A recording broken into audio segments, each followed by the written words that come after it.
Nous vivons souvent dans cette illusion. Nous voudrions que ce qui nous entoure change, que les circonstances changent, avec l'impression qu'alors tout irait mieux. Mais c'est bien souvent une erreur.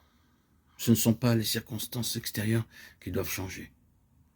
C'est notre cœur d'abord qui doit changer, qui doit se purifier de son repliement, de sa tristesse, de son manque d'espérance. Heureux les cœurs purs, car ils verront Dieu. Matthieu 5,8.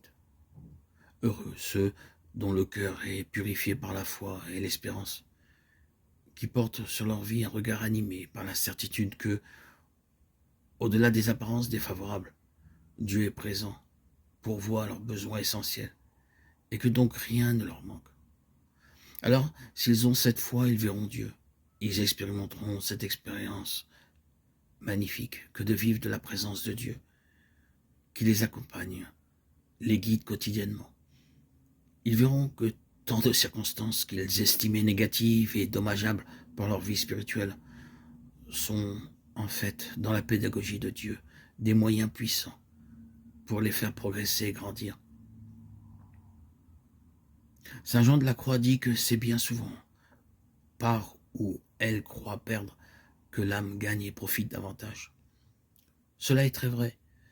Nous sommes parfois tellement omnubilés par ce qui ne va pas, par ce qui, selon nos critères à nous, devrait être différent dans notre situation, que nous en oublions le positif.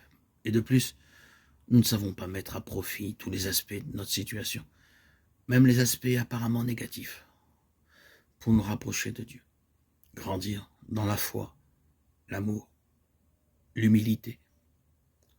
Ce qui nous manque, c'est surtout cette conviction que l'amour de Dieu tire profit de tout, du bien comme du mal qu'il trouve en moi. Combien d'imperfections qui sont les nôtres, au lieu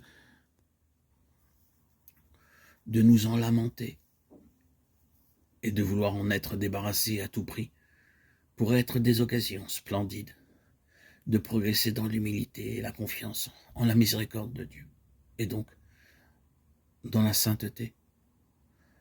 Le problème de fond est que nous avons trop nos critères à nous sur ce qui est bon et ce qui ne l'est pas, et nous n'avons pas suffisamment confiance dans la sagesse et la puissance de Dieu. Nous ne croyons pas qu'il soit capable d'utiliser tout pour notre bien et que jamais, en quelque circonstance que ce soit, il ne nous laisse manquer de l'essentiel. C'est-à-dire, en fin de compte, de ce qui nous permet d'aimer davantage. Car grandir ou s'épanouir dans la vie spirituelle, c'est apprendre à aimer. Tant de circonstances que j'estime dommageables pourraient de fait être pour moi, si j'avais plus de foi, des occasions précieuses d'aimer davantage, d'être plus patient, plus humble, plus doux, plus miséricordieux, de m'abandonner plus dans les mains de Dieu. Soyons donc bien convaincus de cela. Et ce sera pour nous une force immense.